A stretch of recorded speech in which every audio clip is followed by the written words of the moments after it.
I'm old, I'm confused, and I'm losing it. But we love you anyway. Oh.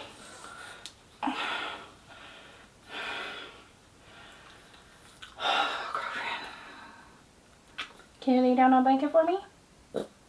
No? Oh, but I'd really like it if you did. How about if I put the blanket up here where you can see out the window? We'll make some arrangements. Deal? Blanket. Window. Oh my gosh, you guys. It's been a hot minute. Hello and welcome to The Knitted Bean. My name is Echo and I will be your host today. The Knitted Bean is a nitty, nerdy, and sometimes sweary podcast with a side order of fandom or media or reading or whatever the heck I want at the end. Today it will be book. So, welcome back if you're a return viewer. Hello if you are a new viewer.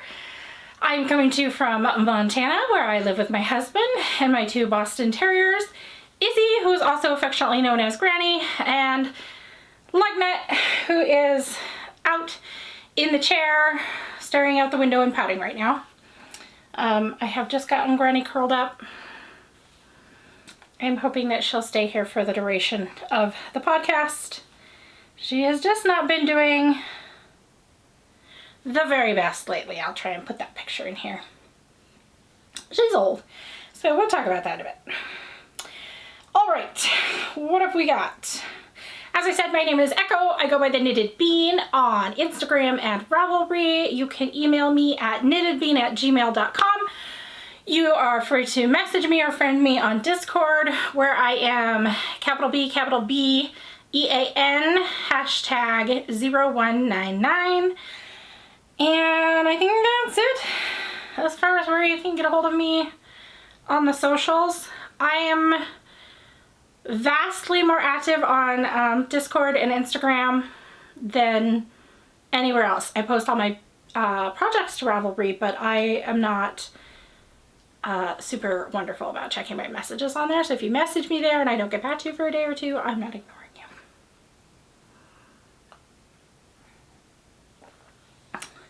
I'm drinking some coffee today, just my usual caramel latte in Seattle's Best with almond milk in a mug that I got at a local store here.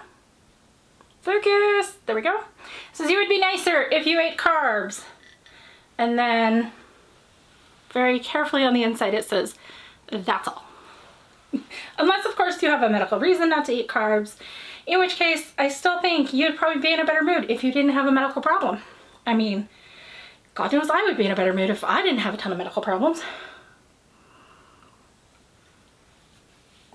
And I'm going for coffee instead of tea today because frankly it's a potato day. I slept late even though I slept fine. I have just been slow all day. Slow going writing, slow going making my podcast notes, slow going getting the room in shape to record a podcast. It was kind of looked like a tornado went off in here. And I usually try and keep my yarn room cleaner than the rest of the house. I mean, the rest of the house is clean, but like my yarn room is exceptionally clean typically, just because then I can find everything that I want and I know right where it's at, whereas the rest of the house I don't really care. Like, I don't know, if a magazine is sitting on a coffee table, then a magazine is sitting on a coffee table. People live here, get over it. If there's dog toys on the floor, get over it. Like, you have children and your house is messy and I don't judge you, so don't judge me. That's kind of how it goes.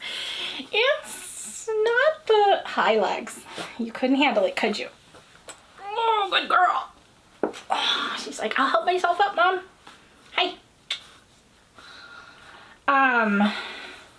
She's like, you started talking. I had to come see the people. I had to. I'm a star. And I know it. Huh. She's such a little attention whore, let's be honest.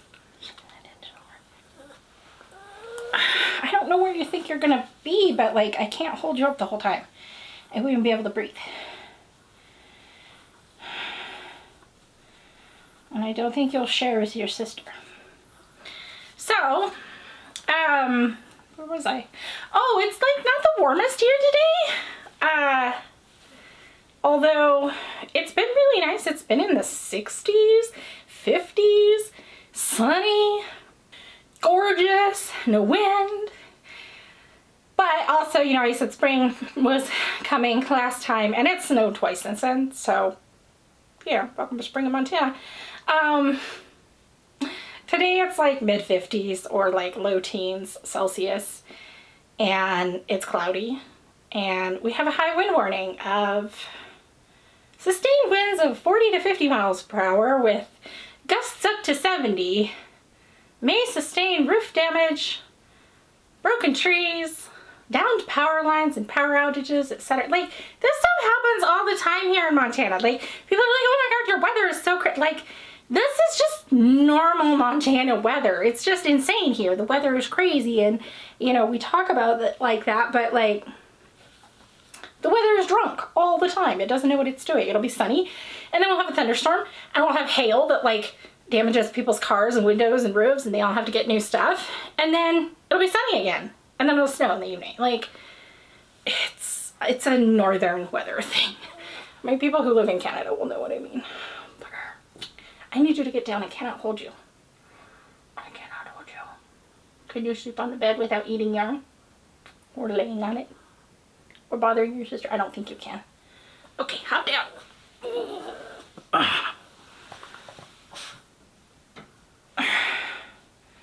Granny is so comfortable, or I would put legs on the bed, but I don't want her to disturb her. So yeah, it's kind of like a meh day. Like, the lighting is meh. I got my other light going over there, and I can already tell, like, it's not the greatest setup for where it's at. It needs to be, I don't know, but somewhere else. And, like, I don't have much light from the window. That's, like, good light. I guess I could, like, turn this way. It would be better, but then I don't know where I put the camera. So, anywho, yeah, our weather's just been, like, I wanted my husband to put out I have a swing chair, and I was going to have him put it out so that I could knit outside, but I didn't want to have him put it out if I couldn't leave it out there for a few days in a row. It was going to snow the next day. Never mind. And now I can't put it out there because it would blow away. So, screw it. Just over it. I'm ready for, I don't know, real spring, but then with real spring comes hail, like I said, so maybe I'm not ready for that. Thunderstorms are lovely and I love them, except for the fact that, like, they also are damaging. And, like, I just got a new roof like 2 years ago and I don't want to deal with that again, and new siding, and I'm just not up for it. So I've definitely been watching a lot of podcasts lately, lots of Let's Plays, because there have been a lot of great games that have come out lately that I've been really enjoying watching, and I've been listening to a lot of audiobooks lately, which we'll talk about some of those at the end. So, that means I've gotten a lot of knitting done as well. And guys, I dyed yarn. It was not something I should ever do again because it was extremely hard on my body and I was, like, not well for several days after, and it took me 2 days to do it. My husband had to help me, but let me tell you, the end product was worth it and I am happy with it. I will just never do it again. As usual, anything that I mention on here, like a dye or a maker, a pattern, will all be mentioned below the jump with a link if I can find one. So other than that, the only two big things in my life have been, I've been going to physical therapy for my shoulder, which I said was bothering me. It's not better. Now my collarbone is bothering me a lot too, and apparently I just screwed things all up when I fell. And let this be a lesson to you guys, like, if you fall, it doesn't matter if you're in your mid-30s or your late 30s or your 80s. Just go to the doctor, okay? Don't be like, I don't want to go to the doctor because I don't want to admit that I fell trying to stand up. Just go to the doctor. It'll save your problems later. But I have the same PT that I've had before, so he's really used to me. He is well aware of my fall history, and so he's like, oh, well, we'll get this worked out. So I'm doing a lot of PT at home and going to the doctor's office more than I'd love to be. Thankfully, it doesn't really interfere with my knitting too much. Like, I can't knit on things with really big needles a whole lot because that does bother it just a little if I do it for extended periods of time. But that would bother my wrists anyway, so that's okay. And then, what are you doing, Granny? She's making a nest. Sorry, I gotta watch the dog. She's like, I want her to fall off the bed, which she would do, just like me. So, it's tax return season, which is great because, as you all know, like, I don't work and we're in the process of like getting all that sorted out. So chunks of money are great. We can like pay bills, we can buy groceries, we can do all these things, catch up on whatever we need to catch up on. And then because I don't get to buy yarn like every month like I used to be able to, husband will usually let me have like X amount towards buying yarn to get me through the next stretch until whenever we can afford to buy yarn again, because I knit all day. That's what I do. It's literally knitting is my therapy. Like, it's what keeps me from going batshit crazy, let's be honest. So, and I don't say batshit crazy as like a slant to anybody who has mental health problems. I like literally mean like that is what helps keep me from having worse mental health problems than being chronically ill already gets me, because being chronically ill will put you in therapy if you were not already in therapy. So I don't want to like have to sit around and do nothing and have nothing to do but like think about my situation. That would be awful. And the other thing is that Granny has just, I don't know, she's just not doing that well. And I don't mean like she's not sick and like she's not dying, but cover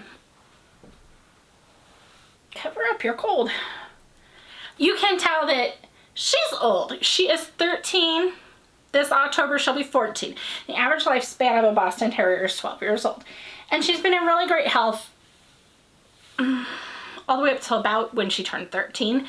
And then she started to have some problems. She has really bad back arthritis. She's lost the vision in one eye to cataracts, and she had some tooth problems. And she's had dementia for probably 2 or 3 years now. And she actually does pretty well with that.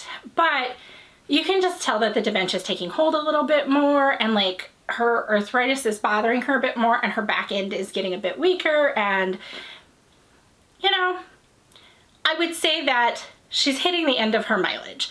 And I love her and I want her to have a great summer because she always does better in summer. And I don't know that the cold weather next year will do well for her and that she'll make it that far. So she's had a couple of changes, like she started having some incontinence when she's sleeping, which is related to the pain and arthritis in her hips and stuff. And she takes a baby aspirin daily for that, but it's just a part of aging. So we have some doggy diapers from when we got this one, because this one was a puppy mill rescue who had literally never peed on grass before and was terrified of it. So I grew up with dogs, like house training dogs and training hounds for hunting and stuff. So I consider myself pretty decent with training dogs. She was a challenge even for me.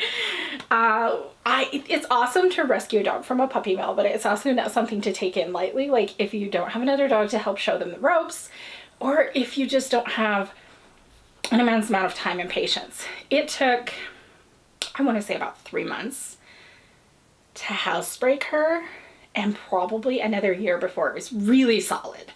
Really solid. She still occasionally has some behavioral moments. Don't you?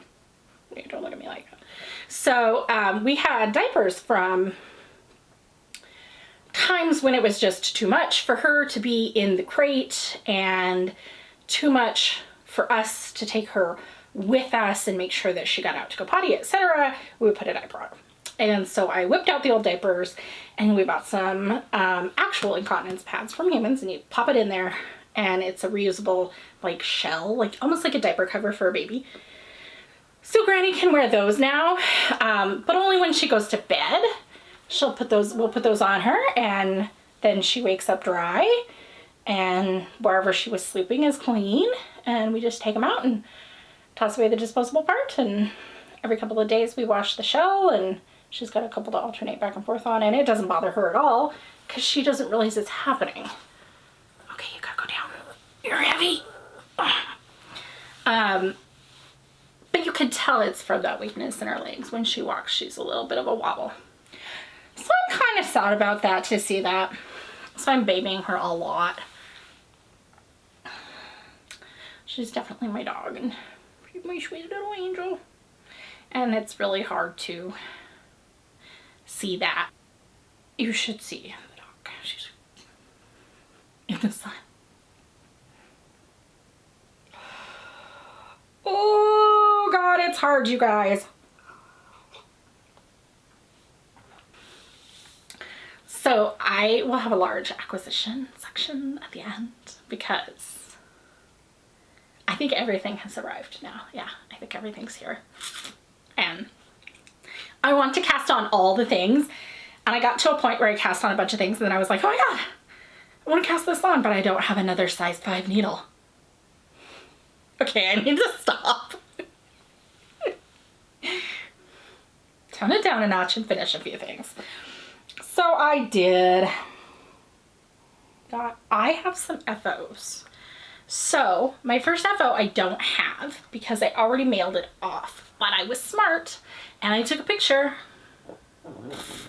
and they sent me a picture. These are the Craggy Shores, which are some socks by the Blue Mouse, and I always want to say it's the Blue Mouse Knits, but it's not. It's the Blue Mouse. I couldn't find her on Instagram or really anywhere, so I don't know if she doesn't do patterns anymore or what, but they're a free pattern. It's just a cool texture, rib, broken rib mishmash, but it's like an 8-line repeat, and it was really easy to memorize and get in the rhythm of. I will totally make these again. I like them a lot. Plus it's kind of ribbed, so it's great for a gift sock where it's going to go out to the recipient and you're like, how big around is your ankle? It's super easy to memorize it, like I said. The yarn was from a chick that knits, and it's Scotland, of which I have a top left. I really like this, and I think I'm going to use it to make somebody else some mitts. It's an 80/20, and it's just really, really squishy. I like it a lot. And it is, they wanted really tall socks. They work in a really cold building. They have really tiny feet. So I was like, easy peasy. And yet, despite making really tall socks, I have a lot left over still. The contrast is fiber seeds, the bee's knees. You guys, let's talk about this yarn for a minute. I bought more than one skein of yarn from the fiber seed, don't get me wrong, but I bought this one skein of fiber seed, the bee's knees, I want to say 2 years ago. I would have to look. I know what I bought it with. I bought it with, see how well I know my stash. Oh, I'm good. I bought it with this one, which is called Hinterlands, which I still have a bunch left of. And as you will see, it has been in so many projects. I might do an Instagram posts with every project I've managed to work this in. So I forget how many grams are in their skeins. I think it's 120 for their fingering weight. What I do know is it's 500 and some yards. It is a yarn baby. And I love it. It's like a 2-ply sock weight. Makes great socks too. So I've made a pair of, no, 2 pairs of socks, and then it went heels and toes in that pair of socks. I feel like it might have gone heels and toes in another pair of socks. And I have it as a ribbing in something else here today. I have like, I don't know, maybe 3 yards of it left. I did save it because it's just funny at this point. Like, I will use up every scrap of yarn I have, and I just want to point out like how far a skein of fiber seed will go. That hinterlands that's up there, I have it saved. I want to make a shawl with it and another like yarn scrap that I have one of these days. I don't know what shawl, but I will. Like, I think I've only ever used up one whole skein prior to this. And I'd never paid attention to how many socks I got out of it, but like, especially for me, because I often make shorties, although I made long socks with those. It goes so far, you guys. And yeah, it's a little smidge more. Like, I forget, there's like $32 or $36 a skein, or everybody else is like $28 or $30 a skein. I don't really care. I like it. It's good stuff. You should definitely check them out. I also kind of have a soft spot for 2-ply yarns. I won't lie. So those were my Craggy short socks that I love. I sent them off. Recipient got them. Obviously they fit. They love them. Then I'm going to show you a couple things that I forgot to put on here. So remember I said I dyed yarn? So I dyed yarn with marigold and indigo. And I did the marigold first, and then I put it in the indigo as an afterbath. And I really wish that I had a little bit more yarn, because I wanted to dye some just in the marigold because it was such a great color. But I didn't. But what I did have was some, I don't know if these are linen or cotton. I don't think they're cotton, complete cotton, or probably a cotton linen blend is my guess. But I had these bags left over from, so these are yarnable bags, you know, the little bag that she sends her skein in. So I dyed these in just the marigold. And I don't know, I'll use them for like Christmas bags or giveaway bags. I don't know. They're just cute. They're just super fun. And now they're bright ass yellow. And I did do the vinegar afterbath. So hopefully they are like, they don't bleed anymore. I've rinsed them and they don't bleed. But hopefully like they don't fade too much. This one's a little stiffer. This one might be 100% linen. I don't know. And I don't remember even where I got it from. Oh, I do. I think this is where my Grizzly Knits, I got something from Grizzly Knits, a prize, and the bag that I won came in this. So I did this one too. And this one, I don't know. I kind of want to, I know how to cross stitch. I don't know how to needlepoint, guys. And I haven't cross stitched since, I was probably like 13, 12. But my grandma was really good at it. Grandma could actually needlepoint. I kind of want to needlepoint this with a highly inappropriate saying of some sort about something, and send it to a friend as a gift for her to carry around, like whatever personal items she wants to in. So I might do that. I think that would be like a very fun Christmas gift for her, and I know her well enough that she would not care if I gave her a battery operated boyfriend bag.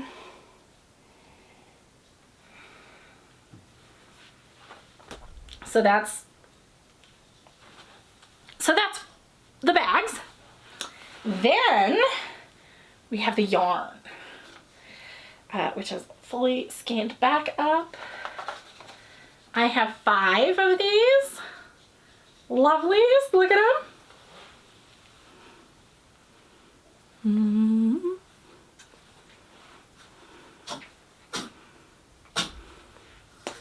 And of course I did immediately cake one up because I was like, oh god, I need to cast this on right now. But I didn't because, again, size 5 needles. So this is like 1,600 yards of something. It's 1,500 meters. of Fuchsstoff 2-ply farm yarn. And it was done in the marigold, and then it was dipped once in the indigo, and I rinsed it with Synthropol or Carolina or whatever once or twice to kind of tone it down a little from the blue, because it was fairly blue. And then I rinsed it like a bazillion times until it no longer bled. It's really squishy. It's a little rough, I won't lie. It's non-superwash, obviously. It's very rustic farm yarn. And it isn't what you would normally consider to be a wool-bearing breed, like, in that way. And at first I was like, well, did I felt it when I was dyeing it or whatever? But like the plies come undone easily and stuff. So I don't think I did. I think though that washing it in the Synthropol a couple of times did take some of the like natural lanolin and stuff out of it. And so when I go to wash it again, I have some lanolin, and I think I'm going to dissolve the lanolin in really hot water first. I mean, it doesn't really dissolve, but it emulsifies. And I'm going to kind of like wash the garment that I make this in that lanolinized water so that it will be not so dry again, because it wasn't so dry before. And I've never done that, but I guess like for people who make like soakers for babies and stuff out of wool, they will lanolinize the soakers to make them like waterproof and antibacterial and so on and so forth. So I know it's a thing that you can do. I just don't really know how. So this was super fun. I decided I could do this. I would split it up into 2 days. I would get the dye ready, let it sit overnight. Then I would wash the yarn. And then I would take the yarn and do the dyeing the next day in the morning. And then I would take a break. And then I would do the indigo part in the afternoon. And I, as usual, completely overestimated like my functional ability. Just like the story of my life. I can't go to the store and remember 3 things to pick up at the store. So I don't know, and walk to the front of the store and back. So I don't know what on earth made me think I could like dye yarn, because that is a very intensive, like physically intensive thing. So my husband sat over there and watched from the side, and like at about the point that I tried to pick up the bucket with the yarn and he was like, "You're gonna fall." He was like, "Stop. Let me come help you." So he helped me. I was like, "I can put the yarn in the bucket, but you can take it out and you can carry the buckets all around." So it was definitely a 2-person dye job. More than I wanted it to be. But it's totally worth it. I have my yarn that came from Germany, and it's very special to me, and it will hold a lot of memories. But I will not be dyeing yarn again, even though it came out great, and it's gonna make a great sweater. Or I might steek it into a cardigan. I said I wanted to make the winter garden sweater, and I think that's by Hooked Mountain Man, handmade, but don't quote me on that. If I can figure out how to add a steeked panel to the little cables in the front, I might steek that into a cardigan and add some pockets, because this yarn would be just absolutely glorious for steeking. Like, it's so rustic, and like I wouldn't have to worry about it going anywhere. I mean, clearly I don't have to worry about it going anywhere. So on the other hand, I would kind of like to have it as sort of steek, not steek, steek, not steek. I really want to try steeking. I have never steeked before. It's one of the few, oh, you make my back hurt, girl. It's one of the few knitting skills that I have left that I haven't done. Along with intarsia And while I do kind of want to learn Antarja for like 1 or 2 pairs of socks, it's not like high on my skill list. Whereas sticking is like something I really want to learn because I love to knit in the round. Not because I hate to purl. I actually really don't mind purling at all, and I'm pretty fast at it. But I am just overall faster at knitting in the round. I think probably almost anybody is, because you don't have to turn your work. Hi. Needy dog. What do you want? I can't hold you for the whole podcast. We've been over this. Oh. Gonna have to get down. Mm-hmm. Okay, down you go. She just wants to be internet famous. Yeah, no. So those are finished objects 2 and 3. And then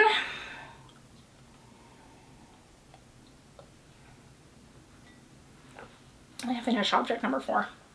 Itty bitty baby socks, you guys. No, I'm not pregnant. Like, I will never be pregnant. But I love them. These are newborn size. They are from the Baby and Toddler Sock Recipe by Mina Phillips, who is Knitting Expat, which is like a 2 Great British Pound recipe. I love it because not only does it give you the numbers for like multiple sizes, like newborn, 3 months, 6 months, so on, 1 to 2 years, etc., but it also gives you like the actual approximate measurements. Obviously every kid's different, and if you can measure the foot, that's better, but it gives you the approximate measurements. And I haven't found that info. I only have the knitting or the Yarn Council's measurements or whatever. How big around a baby foot is not on there.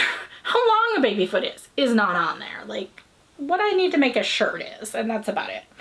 So it has all those things, and because I tend to knit my socks at a tighter gauge, it means that I can know how many to cast on to make sure that my socks still fit, instead of if I cast on how many stitches like they typically just recommend, these suckers would not fit on my dog.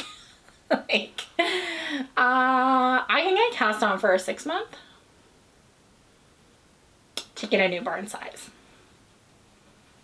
So, just saying. They also have a bit short row heel, which I subbed with my Fish Lips Kiss heel because I just couldn't be pissed to do a German short row heel.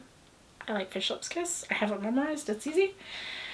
So I made these because I have a friend who has a sibling who's having a child and wants some baby knits. And so I just literally made these out of like a scrap of wool for the blue and the needle and thread You Can Sit With Me, or You Can Sit At Our Table, or whatever it was, that I made my cool socks out of. And I still have, I think, 1, maybe 2 repeats left. And it's so cool because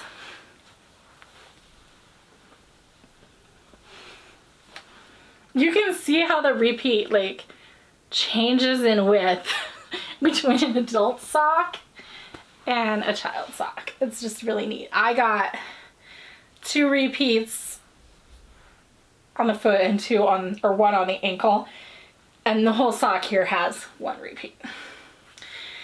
So, like I said, 2 Great British Pounds, 100% worth it, I think, because of all the sizing information that is included.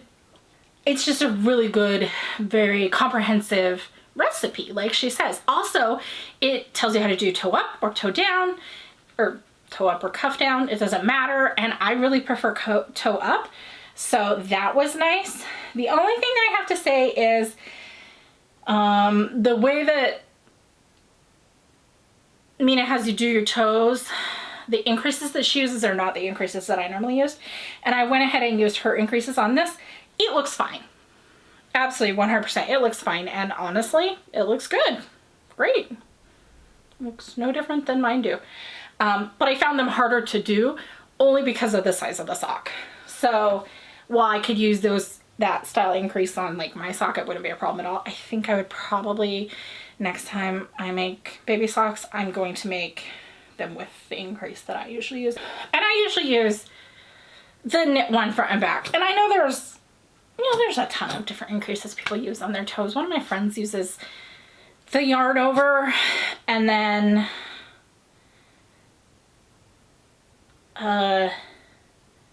knits the yarn over through the back loop, or I don't know. And I was like, I have never done that before, but okay, works for you. I would not yarn over on my toe, but that's just me. The other finished object that I have is also gonna go to that same kiddo.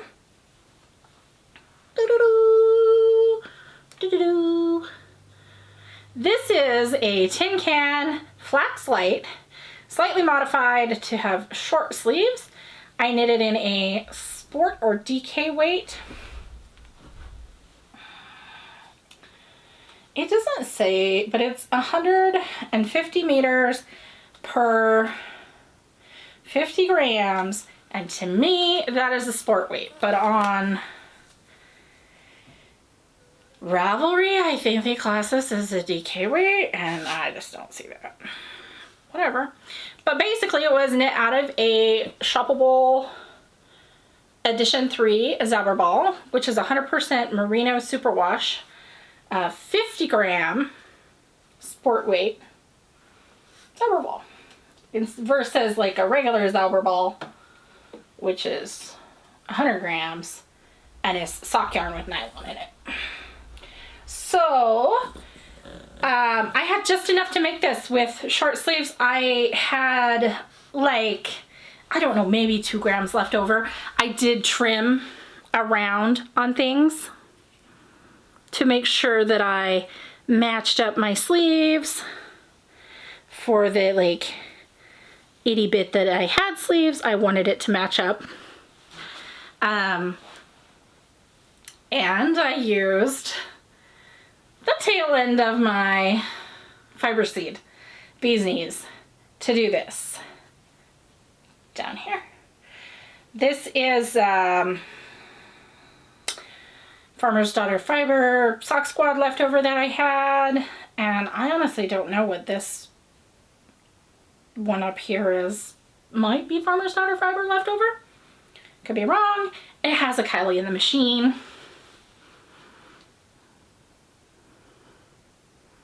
Label, because every kid needs a cute label.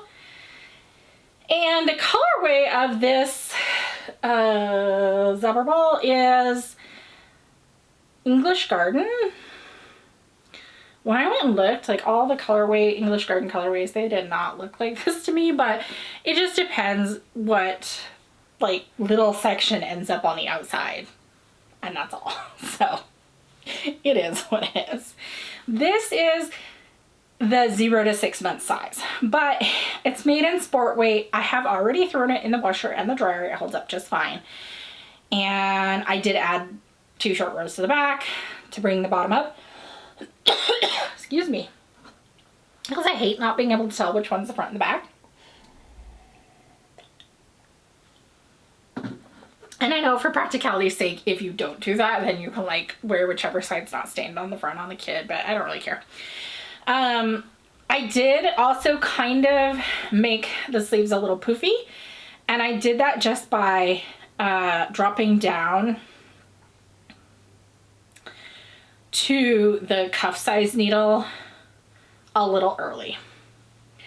So when you put it on, it is a little bit puffy. I think it looks like a late 1970s, early 1980s kids jumper sweater, to be honest.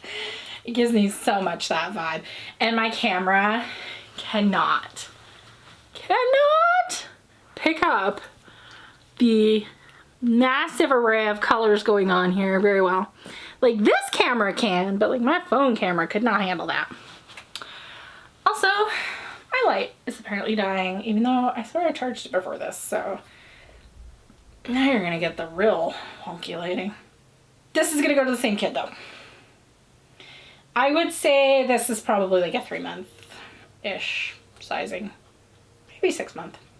When it comes down to it. It came out at 17 unstretched, I think. So yeah, 17, 18, somewhere in there. Depends on the size of your baby. Because there are some really big newborns, and then there are really, really tiny newborns that won't fit until they're a year old. All right. That is... Oh, and I put that in the, so a yarn tail, Karen from a yarn tail, is having the Knit Us Together 2022 cowl, which is just any tin can knits pattern. It could be the socks, it could be the mitts, it could be whatever. It could be the flax light sweater adult, doesn't matter. So I put it in that as well, because I've been wanting to, there have been several like tin can knits, knit-alongs, and specific sweater knit-alongs with like newer podcasters that I really want to like participate in. And I'm like, yes, yes, yes, I want to do this. Like there was a Love Note one, and I just can't, like I already have too much stuff on the needles at that moment, unfortunately. So I was happy to be able to, like, I had somebody who needed a baby sweater. I had a cool yarn that I wanted to use in the baby sweater, and it all worked that I could use the Tin Can Knits pattern for it. And I was able to like, yes, and I can participate with this podcaster that I really like and admire, and like share that community on here. So that made me really happy too. Also, I highly recommend that yarn. It's only $12.50 or $13 because it's only a 50 gram, and it's really soft, you guys. Okay, so moving into the whips. I feel like I should cut and start again because I don't love this lighting. Let's do that. Oh my gosh, I'm a really insistent dog today. All right, I apologize because now you get like this super yellow lighting, but it was getting really dark in here, you guys. And I like that. And this one is just insistent that she be up here. Booger. I can put you over there, but you have to be very good to Granny. Can you be very good to Granny? If you're not, I'm going to be so disappointed. Is that your I'm going to be good face? Okay, come here. Be good. Don't be naughty. Don't be naughty. If you're naughty, I'll make you get right back down. Okay, we'll see how long this lasts. Also, Granny has started licking her paws, so relax. Get off the yarn. Off. Off the yarn. Off. Paws off. See, this is what I meant about not being good. Hi, I'm just gonna pet your paws or pretend like you don't want up.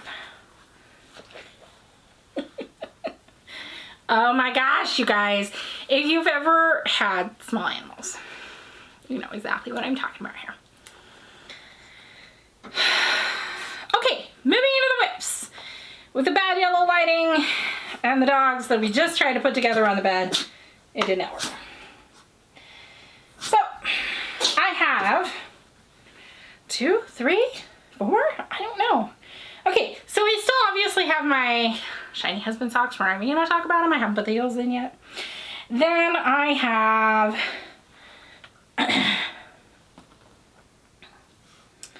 did I not? Oh, okay. I was gonna say, did I not put these on here? I left so much shit out. Then I've got a slightly over half-o. These are, God, that lighting sucks.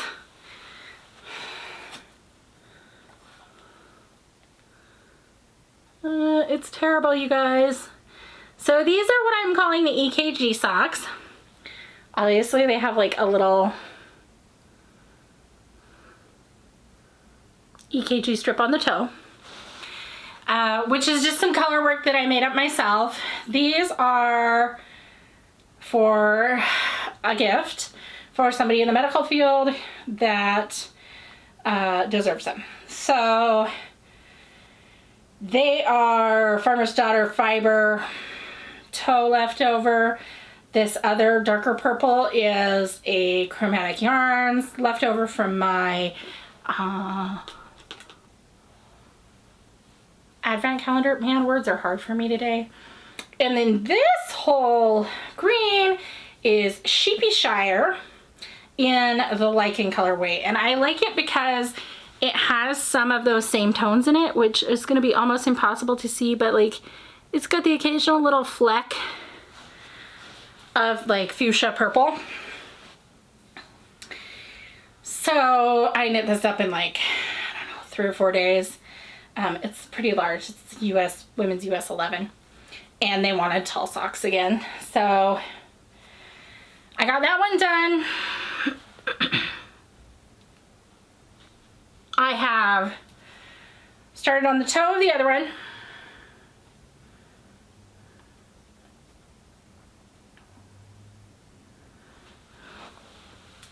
Which you can probably see the EKG better on here. Just because it's not turned sideways.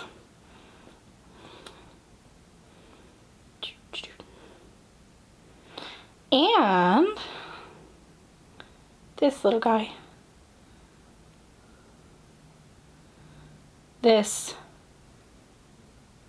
Kuai Froggy is from Wallflower Creations, which I saw, I believe, on Hannah from A Quarter of Craft podcast. She had some tea bag ones. They were super cute. I went to check them out, and they had frog. I love frogs. So I got that and another one that you'll see coming up as part of my acquisitions. Just a little tiny treat besides yarn for me. So I need to have these finished in about 10 days. So I need to get cracking on this because it is a fairly large sock. But from here on out, it's totally plain. It's just vanilla with a little mini gusset before my fish lips kiss, and then straight up, and then like, I don't know, 15 or 16 rows of ribbing. So there's that. That is my first work in progress slash hoe since half of it's done.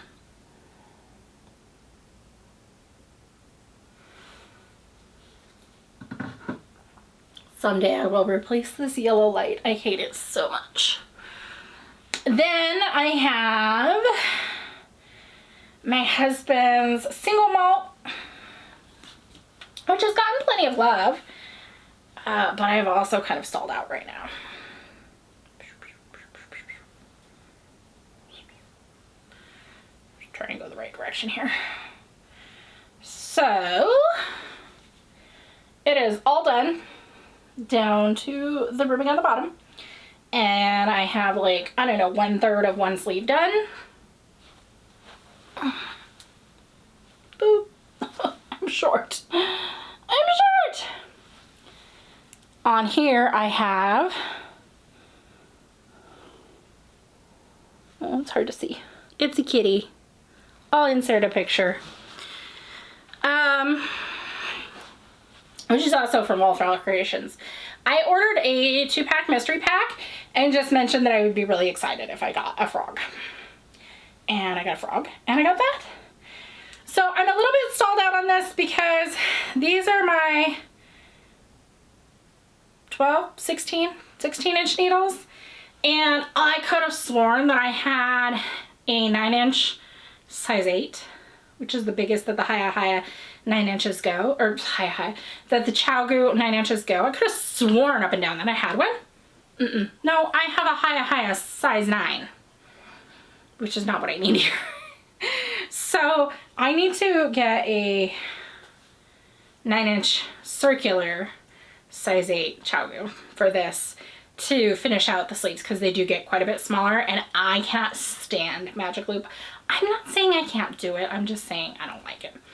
As an absolute backup, do I have size 8 DPNs? Yes, I do. Can I use them? Yes. I would rather use those than do magic loop. And if I don't get around to getting the right size needle, I will 100% do the rest of the sleeve on DPNs, and it'll be fine. Would prefer not to, but I might have to. I have that in the I'll put the hashtag down here. It's a bit of a tongue twister for me, which is Michael from Piece Per Piece Crafting. He's another one of those podcasters that is like newer in the last year and a half, that is up and coming and has had a couple, like the Love Note, that I really wanted to participate in, and I just had too much shit on the needles, you guys, because that's what happens when you're a polyamorous knitter. You just got too much crap going on all the time, and sometimes they're spread a little bit too thin. And so I was really excited that I was already going to be knitting this. It worked out perfectly. So boop, I got to do his birthday cal, and it's been super exciting. So I need to have that done by the end of this month. Easy peasy. 1 2/3 of a sweater sleeve I can get done in a month. Just gotta sort out my little needle issue. That's all. That's by Maxim Sear.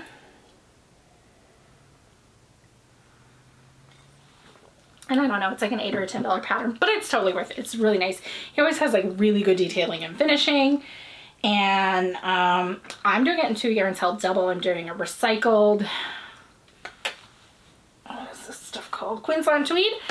And Alpaca Soxx. So the recycled Queensland Tweed feels like a little bit cottony, even though it doesn't have any cotton in it. It's polyamide and wool, recycled both. And the Alpaca is like an 80-20 alpaca nylon washable.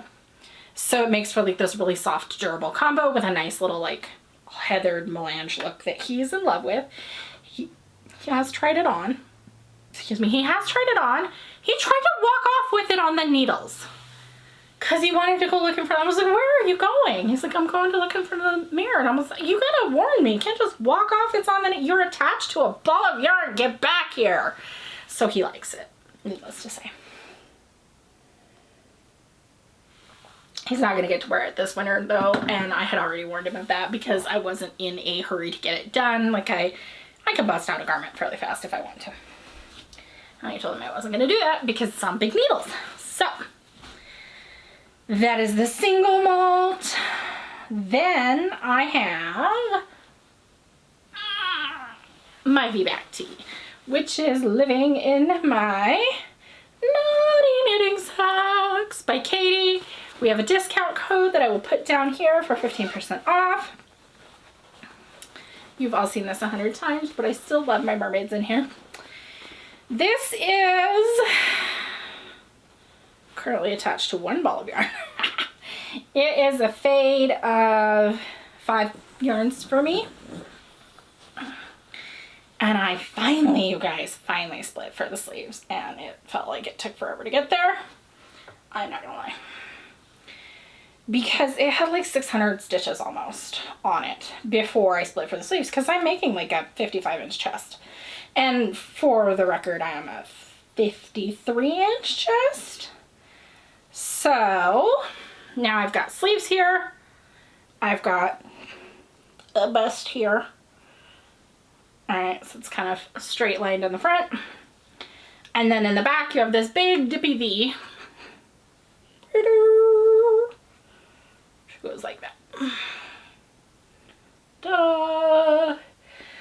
This is all Farmer's Daughter's leftover Soxx Squad yarns from last year, with one that I also won for participating in Soxx Squad, and 1 yarnable to round out the colors.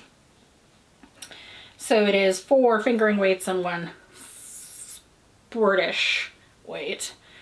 It's a pretty thin sport. I think it's like 360 yards. And it fits in fine. So yeah, now that it's split for the sleeves here, I feel like it's so much faster. I took it off my 50-inch needle, so that was a relief. When you have stitches on a 50-inch needle and it's all bunched up still, you're a bit like, oh my God, what did I get myself into? But I have to remind myself that like, that's not just the yoke, that's also sleeves. And like a large part of the back too, like the way the construction works. So it's okay. Otherwise, that would be a movie on me.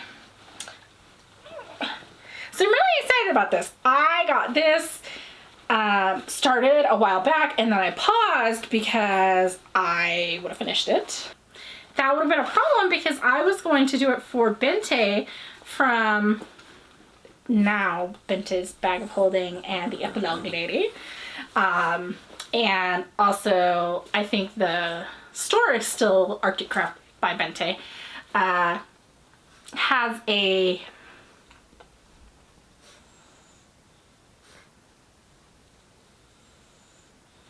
what is it called? Oh, tea time. I was having a total brain fart. A tea time mouth for summer, and this is like the first time I've done a summer knit. And so I wanted to do a knit one of her knit-alongs because, again, I'm always missing it. So that's like the theme. The theme for this episode is not missing out on all of the community events because I love the community and it's a ton of fun. And I'm always like, yes, I want to do your knit-along with you. And then I totally, I'm like, crap, I have too many socks on the needles. It's invariably socks, you guys. So then my last thing, this is in my Sweet Comfort Designs bag, which is the one that I won from the lovely Grizzly Knits. This has got a couple of things in it that are both not yet started, but going to be for that little baby that I was talking about. So one is, I pulled out a pink,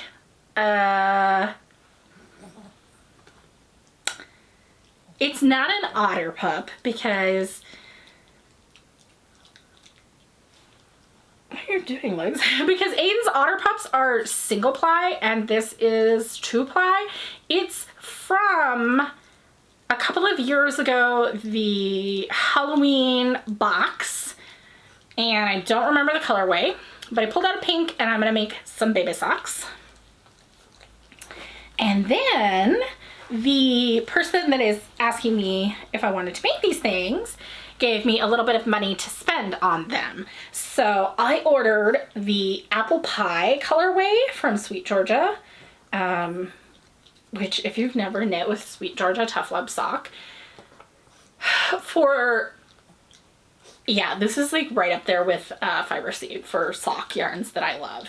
This is a, don't ask me how many plies, but I think it's an 80-20. I could be wrong. I could be wrong. I'll put it down here. Anyway, it's this beautiful, yeah, sadly it's working really well with the lovely lighting right now. This is a beautiful like caramel orange color. The baby is coming in the fall, so it's just this lovely tonal. It's gonna be great. I am going to make a Petite Knits Monday suit with this, which is just a little onesie with like a side flap, and I need to get some buttons for that. I'm just waiting for my needles to arrive because since it's Petite Knits, a lot of the Petite Knits babies and adults stuff in fingering weight are knit on a US 1.5 and a US 2.5, which are totally normal sizes for European knitters. They are a, I don't know what a 1.5 is, a 2.5 mil, I think. And the 2.5 is a 3 mil. And I know this because I've come across this so much. And those are just not like sizes that exist in the US. They don't come in, for instance, like my full Chow Goose set does not have them. And I have like the full set. So I have a 2 and I have a 3. I do not have a 2.5. So I have a 2.5 interchangeable 4-inch needle tip coming, and the 1.5 interchangeable needle tip goes on a different size cable. It goes on the mini cable, and I don't have any of those sets as much as I want them. So I just ordered a fixed for that. So I'm waiting for those. Those should be here in a day or two, and then I get to bust into this too because I'm all about the baby knits. I'm not having babies, guys. I don't want babies. I don't need babies. I never have. Haven't wanted them since I was a little kid.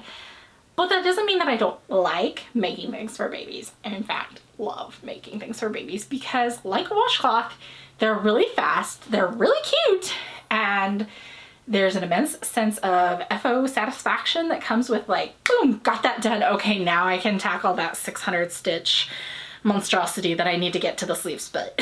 So when my friends are like, oh, somebody I know is having a baby, I'm like, I'm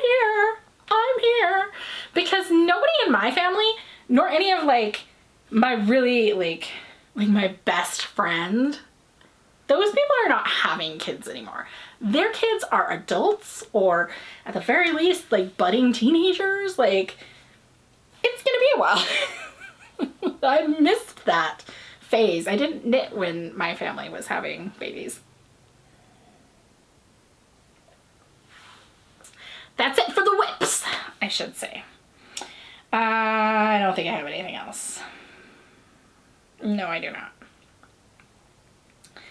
All right, so before I launch into a very large acquisition section that some of you might want to skip, because I know not everybody loves acquisitions, I want to do a little PSA. I said I have a lot to say today and a lot of things to go over, and it's totally true.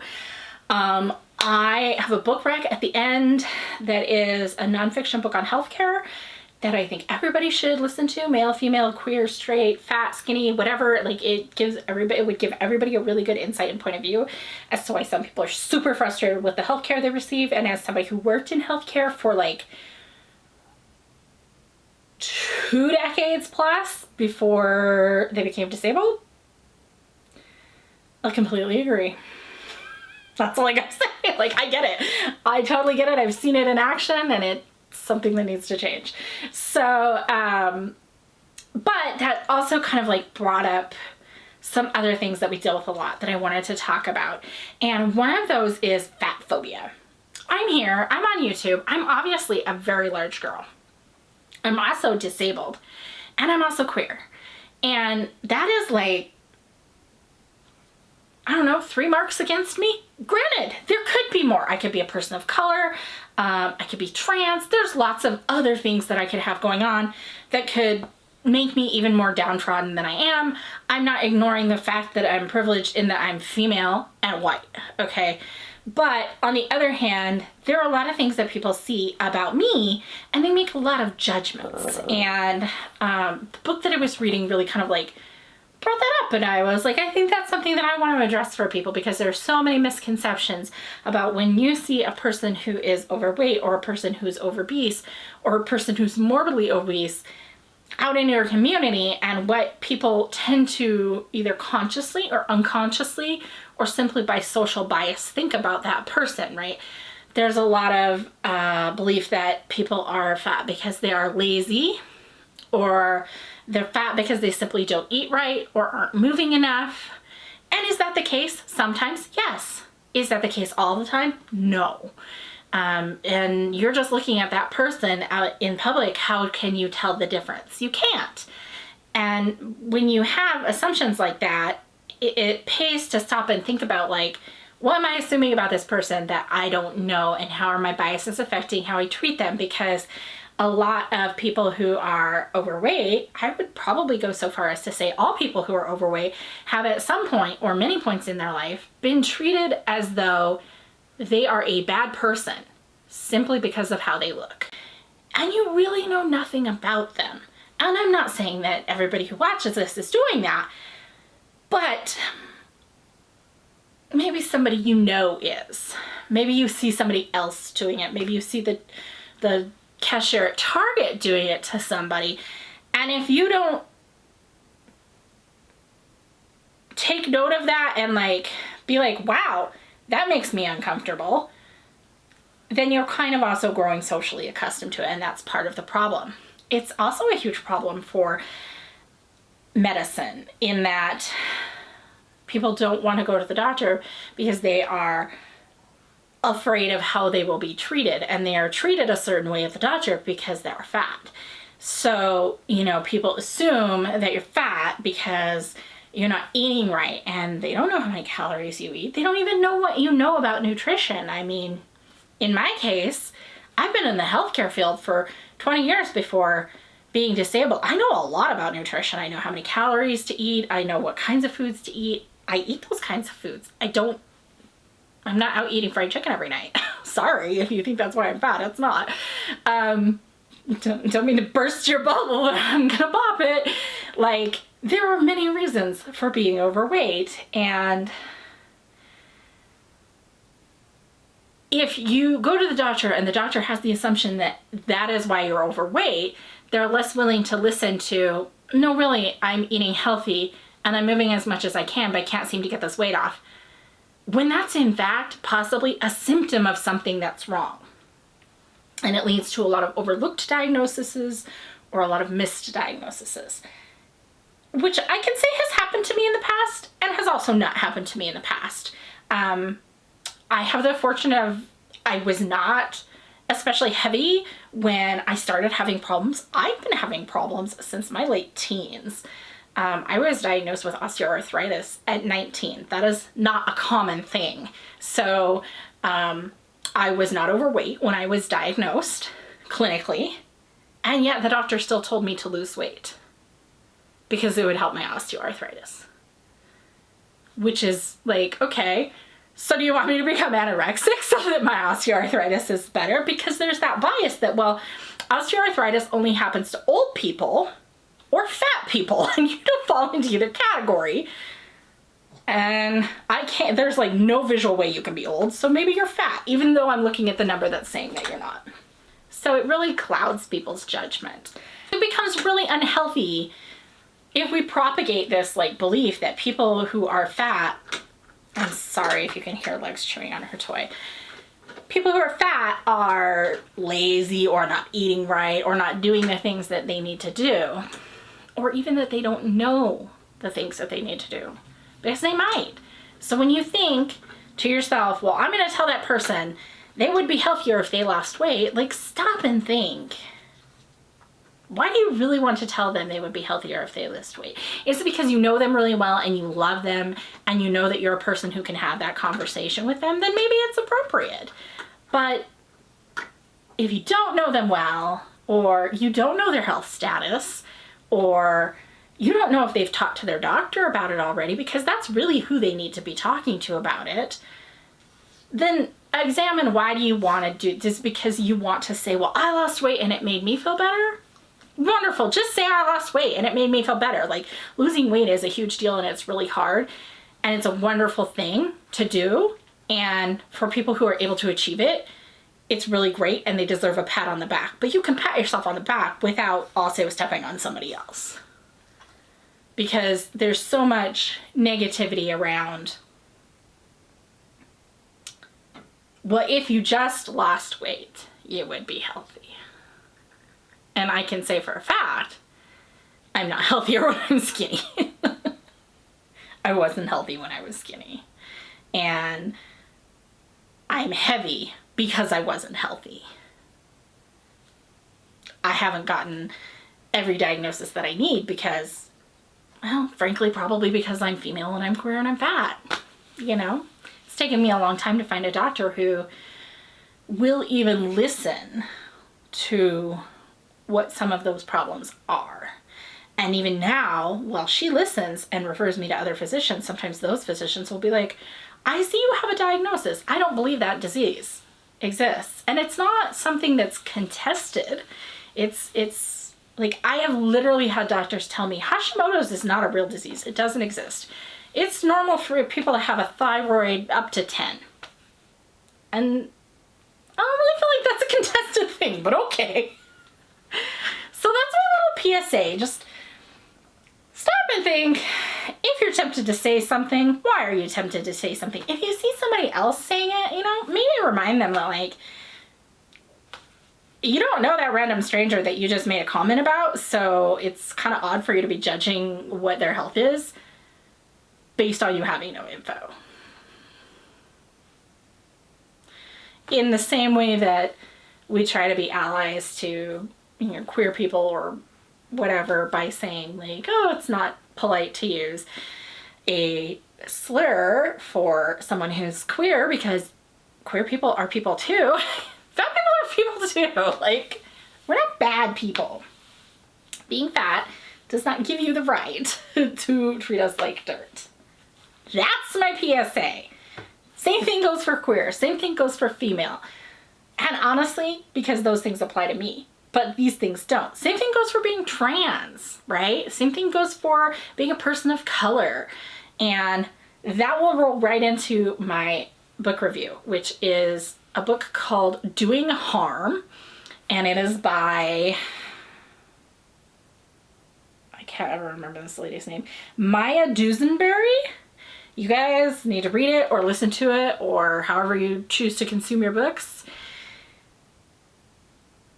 I have a feeling that especially so many of you who are queer or female or fat or trans or person of color will listen to that and be like, yep, that's happened. Yep, that's happened to me, because it examines all of the biases within the medical system, all the way down to research level, as far as the fact that, like, in doing heart health research, women were completely not included in those research groups until extremely recently. And that was why we didn't know that some drugs that work on men don't work on women, or why we didn't know until the 2000s that women have different symptoms for heart attack than men, because they only researched heart disease as a male problem. It didn't exist for women. And these are like major, like full-blown National Institutes of Health, like women were not included in any studies, and they weren't required to say this study is only done on men. Like, there is no accountability there whatsoever. So interesting, and it has viewpoints from all kinds of people, from persons of color who go to the ER with heart attack symptoms versus white people who go to the ER with heart attack symptoms, and how they're treated differently and what assumptions are made about, are you here for drugs or are you here because you're having a heart attack? And like, it's insane. It's such a good book. It will also make you very angry. Definitely. I don't usually have to stop reading or listening to a book. I can usually take it all in one sitting or multiple days. I had to like put it down and listen to other things in between, because it got me so riled up about my own experiences in healthcare as both a patient and as a worker, you know, and how I saw people treated when I was in the system. And yeah, it needs to change. So, you know, if you're wondering where my fatphobia rant came from, it was a little topical to what I was reading. Queerphobia, fatphobia, transphobia, like all the phobias, like, you guys, you gotta fix the healthcare system. It's insane. I'm sure you all know that, but read the book, listen to the book. It's so good. It's broken up into sections, and it takes you on different people's journeys, like throughout their whole lives of healthcare, and then also gives you like little snippets and bits of like how this person was perceived at an ER, how this person was perceived at an ER, how this person was treated at a doctor's office versus this person, different things that people started doing in order to like try and change how they were treated. It's insane, but it's also really true. And I think it will ring really true for a lot of you. So that was the book, Doing Harm by Maya Dusenbery. It also has like a really long subtitle, but I'm not gonna, it's like a whole sentence. So now that I've gotten myself all riled up about healthcare, which I'm passionate about because I used to be a part of it,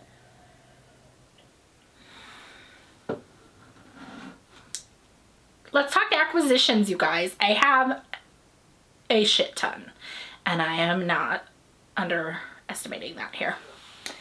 I had to make room for them all.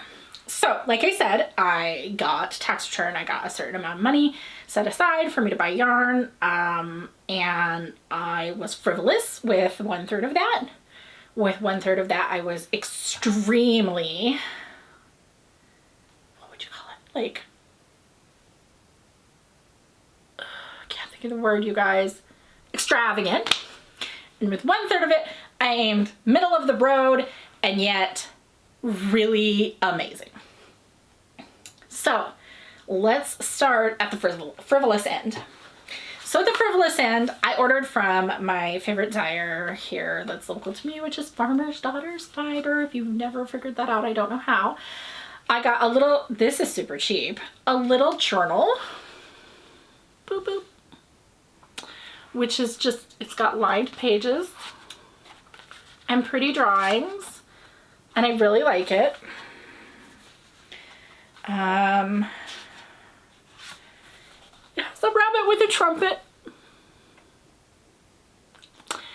Basically, you order either flora or fauna, and they send you one of 4 options of either flora or fauna.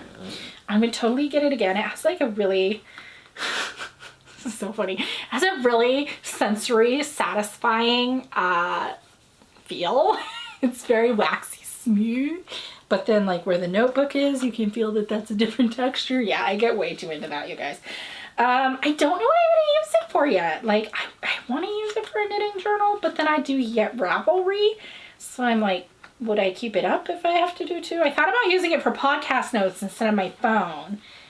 And I might do that. But honestly, my hand gets really tired when I write. And that would be a lot of writing all at once. I might use it for like a symptom or pain journal for going to the doctor. We'll see. So I ordered that to go with this.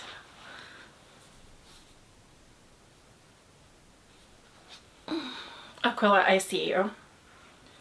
This squishy goodness. Ah, guys. That right there, that's about right. This is called Kinnikinnick, and I don't know what that means. I'm going to assume that it is probably Blackfoot, because a lot of their names are from the Blackfoot tribe. They have a big connection to that, and they have a charity called Sisters United that they work with for Native women. It is the most luscious lime green silky singles. This is Foxy Lady, which is a 70% merino, 30% silk single. And it is going to go with, I already had purchased a long time ago 3 of Odang, which is their alpaca base, and Legends of the Little People, and 1 Soxx, which is, or Soxx, I can't say that right, which is Blackfoot, in Horsebelly, which is a Rambouillet single. So these, oh man, my lighting sucks. Sucks. Not happy with it. In horrible lighting. That's not gonna work. I will insert a picture because I want to do these justice. They deserve it. These 3 are going to be the Sutras by Hoki Locatelli, which was in, I don't know, multiple issues back of Pom Pom. I am having a lot of brain farts today, you guys. I'm sorry. Welcome to my world, though. On the other hand, like, on the one hand, I feel bad when I'm like, I can't remember the word. And on the other hand, I'm like, welcome to the reality. Like, I do a lot of cutting and editing to make myself sound coherent because my brain does not function that well. So I got 3 of these. Now here's the thing. It tells me I need 3 of these, 3 of the Odang, and then 1 of, it would have been a fingering in the Legends of the Little People color, but I decided to go for that Horsebelly. 7 skeins of yarn. That in fingering weight, that is more. I know that is more than I need to make even a large oversized sweater for me. Like 5 skeins of yarn is a full length, full sleeve sweater with leftovers. So 6 skeins of yarn would be like completely oversized. 7 is going to be huge. So I know what's going to happen is, excuse me, I'm going to use like 2.2 skeins of this and 2.2 skeins of that mohair. And I already know I'm only going to use like 100 yards of the Horsebelly.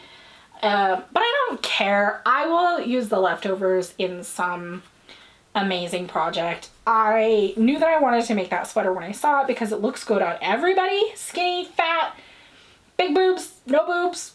Well, you know, you get the point. It's a mohair alternating with lace stripe sweater. And I wanted it, and I wanted it in really nice indie dyed yarn. That is not a small investment. So I have been collecting this yarn over the last 18 months, year, somewhere in there, and buying it only with money that people like gave me as a gift for my birthday or Christmas. And this was the last like of yarn that I needed to get it.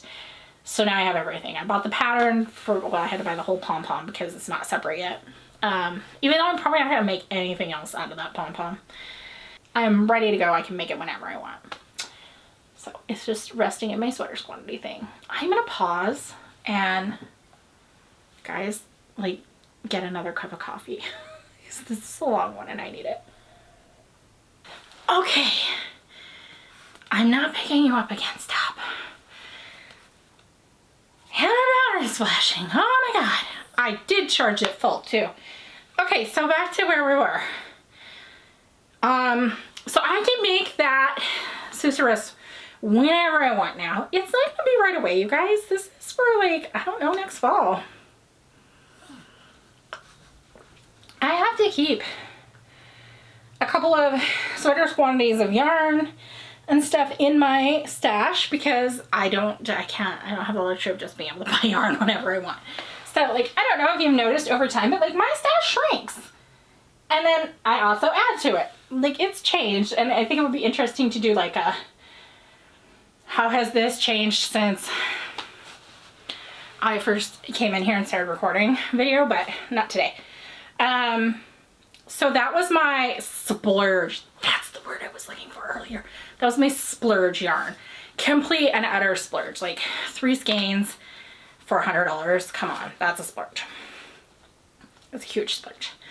But also, I will have that sweater. It will be like my wear to Christmas, birthdays, graduations, marriages, whatever, for years to come. So I don't feel bad about making one really nice sweater out of really nice hand-dyed yarn because I take care of my knits. And I knit in hand-dyed yarn all the time. I just tend to be like cheap about it. Like, I mix a hand-dyed with a commercial or semi-commercial like Fiberco or something like that. I always knit fingering weight sweaters. I love fingering weight sweaters because I can get a sweater out of 4 skeins of fingering weight yarn versus even DK. Like, I am slowly collecting yarn for Fox's sakes. I'm up to 3 skeins, and all I need now, I also have a maybe 4th skein. All I need now for sure are the skeins for the body. That was like 5 skeins of DK weight yarn. I'm like, that was like $140 I don't have. And it's all one color, so you gotta buy it all at one time, and like not that it's not worth it, it absolutely is. And like, for the, like I just said, dying's hard work. Like, obviously it kicked my ass. But I gotta be real judicious with how I do things. So I'm always knitting fingering weight sweaters. Did you guys just hear my dog fart on camera? That was Lux. And she turned around and looked at her own butt like, excuse you. I swear, oh my God, Lux. You ever been gassed out of your own house by a Boston? Lux does it regularly. Okay, so then we have my extremely frugal yarn. So I bought all of these things from Naughty Lady Yarns in Roseburg, Oregon, where I used to live, but they are closed now. They were closing. They were having a, like, going on a business sale, and I think their last day was the 2nd, which would have been a couple days ago. And unfortunately, I did check their website. They are closed. But that means that I got everything 50% off, and that allowed me to buy a lot of great yarn that would have cost me twice as much. So I got a couple of things. And by a couple, I mean quite a lot. I got 2 skeins of CoBASi in the color Chocolate Milk. And again, guys, I really apologize for the lighting. And I know it gets annoying when people apologize for the lighting, so I'm gonna stop apologizing for it. And if the color comes out crappy, I'm just gonna insert pictures. So this is a no wool sock yarn. I do have some family members who would like socks, but are convinced that wool is the devil because, I don't know, they grew up in the 70s with non-superwash, scratchy wool, and shitty mohair. But I don't think I'm gonna use it for them. I could, but you know what? I'm not sure that they're knit worthy. So they don't know who they are. I'm not worried about it. So this is 55% cotton, 16% bamboo, 8% silk, and 21% nylon. It is a machine washable, lay fat, dry. It is a little bit stretchy, but not super stretchy. What I got this for was to go with these two yarns that were a gift from a friend of mine about a year ago. These are Ella Ray Cotton Rayon Marmel. One is like Rhyolite and the other one is Jasper. And I want to put the 4 of these things together to make a summer tank top. I have never done summer knits before. It gets to be like 104 here, but I want to do them and I want to try it and see if I can wear them. And if not, I can wear them in spring and fall. I want to do something with like a solid chocolate milk structured top and then like a flowy bottom, because I got the boobs to float on, basically. It'll look good. Then I get the stuff for a rocket tee, which I've wanted to make one for a while, and I don't have mohair in my stash really because I'm not a huge fan of mohair. I have like a few scraps from specific projects that I've made, but me and mohair are not really next to skin friendly, only in hats, which is why I got the Alpaca for the Susurrus. But they had this mohair and I was like, well, it's 50% off anyway and it looks really cool. I'm gonna give it a try. If it's not for me, then it's not for me, and I will put some other like alpaca lace or something in that stripe. Guys, I got 3 of these. I'm not even gonna, oh God. This is why I use a cane. Oh, don't tell my husband I'm almost falling on YouTube. He'll kick my butt. Not literally. I'm not even gonna try to pronounce this because my French pronunciations are awful unless I ask my French Canadian friend to help me. But it's that brand. Come on, camera. There we go. It's that brand. And the colorway is also something I probably can't pronounce. It's N-U-A-G-E-S. I do know that the name of the yarn is called Lyre. This stuff, it's interesting. It's mohair wool blend. So it's 22% wool, 69% mohair, 3% viscose, and 6% polymetal. So it's got a shine to it that's kind of hard to see, but you can see it a little bit down here. And it's really soft. Like, all the mohair fluff tends to go in one direction. So I'm wondering if it won't work for me, actually. We'll see. We'll find out. I'll know very shortly. That's for sure. So I'm going to pair this with this for a rocket tee. This is Pascuali Nepal in the indigo colorway, and I love it. I would totally buy like 5 skeins or more of this and make something else out of it as well. It is a cotton linen nettle, 60% cotton, 28% linen, and 12% nettle. It's so drapey, you guys, and it's very soft. In a way that cotton is not and linen is not. I still think it has like clearly 0 stretch, and it's gonna be, frankly, a bitch to knit with. But I think like wearing it, it'll be really nice. So I'm looking forward to making that rocket tee. So that was super cheap. Also super cheap was 52 Weeks of Soxx. I have wanted this book since it came out in hardback. But I heard that it had a lot of errata and I was not willing to pay $50 for a book that had like an entire 2 or 3 paragraphs worth of errata on Ravelry. I mean, it was a lot for one, this is from Lane and they're usually really good. And for two, like from like a major publisher, I feel like that's too much. So I'm not gonna pay $50 for that, no matter how cute it is. But then it came out in paperback. Are the errata fixed? Do I care? No. The paperback was much cheaper and I got it, sorry guys, off of Amazon for $13. So that was fine by me. I'm totally fine with that. It has a lot of really cool patterns in it. A lot. I did read a lot of complaints about the book that like people didn't like the way show you that they didn't like the color of the background of some of the pages versus the text, that made it hard to read.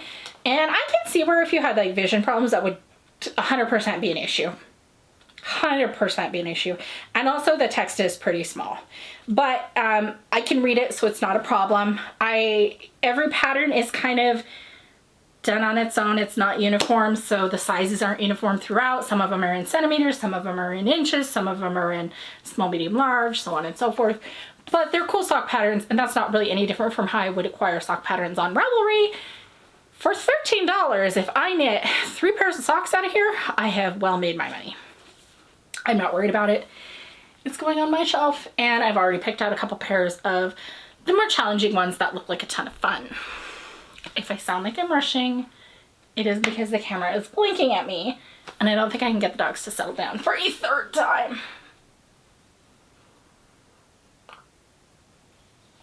Okay, last up, folks. This was my like middle of the road yarn. I was on on Etsy searching for cone yarn because everybody's been knitting off of cones lately, and I really want to too, because it's a good, like financially, it's a good deal for me. I require like 16 to 1800 yards of fingering weight yarn to make a sweater. A cone is a very effective way to get that, right? In a reasonable price, even if I have to pay a lot of shipping to get it here. And I stumbled upon, oh, I didn't bring our card in here. There was a cute card too. I will put up a picture of how it came, but I stumbled upon the Wool Barrow, you guys, which is a little mill in Ireland that does Irish Donegal tweed singles. Look at this yarn, baby. It is the size of my head. It is so glorious. This is coming out very red, but it's more red orange like that. So this is a single tweed.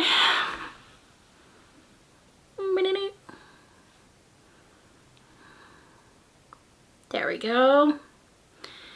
And it's so, oh my God, you guys, it's so amazing. So it comes all wrapped up with this cute little twine and washing instructions, meterage, all of that. It comes with a little slip that had swatching instructions. I mean, like more information than I would typically get on a yard bag from Tanya over there. And so good. So that red is rust, and I got 400 grams. That was a 400 gram ball you just saw. It's a fingering weight. This is indigo, I think. Yeah, indigo. And this is 150 grams of a lace weight. And this is the Galanta tweed, which is 80% merino wool, 10% cashmere, 10% silk. Oh, you guys. It smells a little bit like spinning oil. And there is a lot of spinning oil in this. It specifically came with instructions to do a 2-step wash to get the spinning oil out and then to do it again to get it to actually bloom and block. I mean, great information that just, great, wonderful information. This one smells a little bit like spinning oil too, but not quite as much. Wait, I wanted a rust colored, like full length, almost full sleeve sweater. I don't really like full sleeves for a long time. So when you buy from them, you buy by the 50 gram, and then you tell them what kind of put up you want it in. So I just said, wind it as big as you can, and when you hit the max, go ahead and start a new ball because these are going in sweaters. But I also had to get this little guy, a alpaca tweed with merino. So it's 83% merino, 17% alpaca. It is also an oily one. And it's 100 grams would be 251 yards. So I feel like that's a DK weight. Oh, it's gorgeous. It's like this red, brown rust with a little hint of yellow tweed. I think I might make some fingerless mitts out of this. When I bought it, I did not know what I was going to make with it. It was the last 50 grams of this guy, and I love alpaca. And I felt like it had to have a home in my stash. So I think it'll probably become some mitts for me. This is probably going to become a tank top or a camisole. And then that orange is going to be a sweater. I know it's a horrible idea, you guys. I do. But I have a really pretty white lace weight. What is this? Silk, merino silk, I think. Anyway, I kind of want to do a white lacy on the, but this is going to bleed, I'm sure, because it's an indigo color, dark blue in spinning oil. So what I'm thinking, tell me what you think about this idea. If I knit the camisole, knit the whole thing, put it on needle stoppers, wet block it, wash it out, wash the oil out, then wet block it, like it says, until like it stops bleeding dye, then dry it, then add the white on the bottom. Like put my needles back on and keep going. Do you think that would work? I think what I'm gonna do is I'm gonna swatch it that way. I'm gonna do a little, I don't know, maybe on like a size 2 on an 8-inch needle, an 8-inch cable, do like a little shorty swatch, and then block it on the cable until it comes clean, see how many times that takes, and then let it dry, and then try adding the white lace, and then block it again with a color grabber and see if it bleeds or not. If it doesn't, I definitely might stack these two together because I think that they would be gorgeous. So that is the Wool Barrow. They're based in Ireland. The shipping was really cheap. The yarn was priced amazingly economically. It's a small business. It's family owned and run. The wool is ethically sourced. I am in love. It is not superwash. That's fine. I don't always have to knit with superwash. I'm totally fine with that. It's definitely soft. I will definitely order from them again. But it'll be a while because A, I don't have any yarn money, and B, I have stuff to knit now, so it's good. The other thing that I'm curious to know what you guys think about, if you're still here, drop a comment below and let me know what you would think about a like future knits video, just like a one-off video of what I want to knit out of what I have, because I do kind of keep like a running tally of I have this yarn in my stash and this is what I'd like to knit out of it, because my stash does serve that purpose. Like I have things in here that I have no idea what I want to do with, for sure, but for the most part I would say at least 50% of this is somewhat blocked out for a project. So I know I want to knit the Susurrus. I know that I want to knit, you know, X number of socks. I know that I want to knit a cardigan, a sweater, the winter garden, so on and so forth. So what would you think? Like, would you like a video where I went through that and was like, this is the sweater, this is what it looks like, this is what I want to knit it out of, da da da da, or would that be a total waste of time? So now that Lex has finally fallen asleep, I'm done. I will see you guys later. Have a great morning, afternoon, evening, or night, depending on wherever you're at in the world. Please try and stay safe. I know that there is a lot of wackiness and violence out there right now, so just know that I'm hoping the best for all of you. Yeah.